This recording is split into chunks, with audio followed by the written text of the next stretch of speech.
এগৰাকী ভাৰতৰ স্বাধীনতা সংগ্ৰামী আছিল উমাকান্ত ৰাজখোৱা। তেওঁৰ জন্ম হৈছিল 1906 চনৰ 29 নৱেম্বৰত মাজুলীৰ জানগুৰি গাঁৱত। উমাকান্ত ৰাজখোৱাই 1918 চনত উত্তৰ লখিমপুৰৰ পৰা 4ৰ্থ শ্ৰেণীৰ বৃত্তি পৰীক্ষা দিয়ে।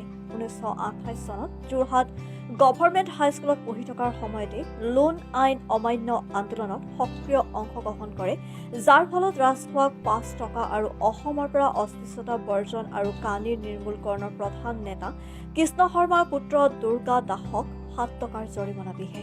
সেই সময়ত যোৰহাটৰ ডেপুটি কমিছনাৰ মিষ্টাৰ কাণ্টলিয়ে কুখ্যাত কানিংহাম চাৰ্কুলাৰৰ সমৰ্থনত চহী নকৰাৰ অপৰাধত মেট্ৰিকৰ বাছনি পৰীক্ষাত বহা বন্ধ কৰিছিল।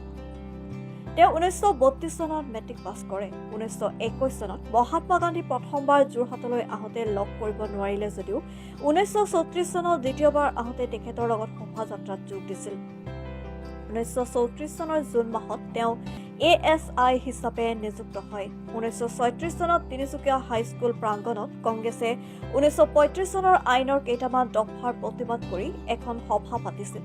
পুলিচ বিভাগে সেই সভাৰ প্ৰতিবেদনত উমাকান্ত ৰাজখোৱাক চহী কৰিবলৈ জোৰ কৰাটো তেখেত চহী কৰিবলৈ অমান্তি হয় আৰু চাকৰিৰ পৰা পদত্যাগ কৰে।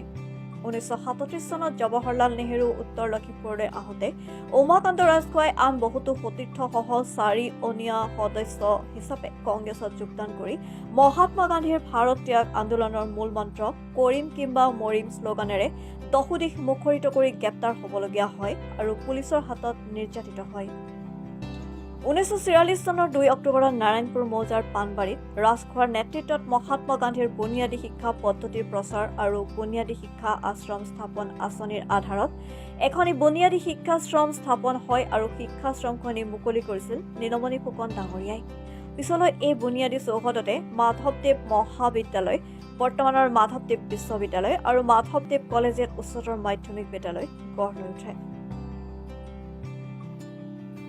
নিউজ ডেস্ক ৰিপৰ্ট, লেংডন বাতৰি।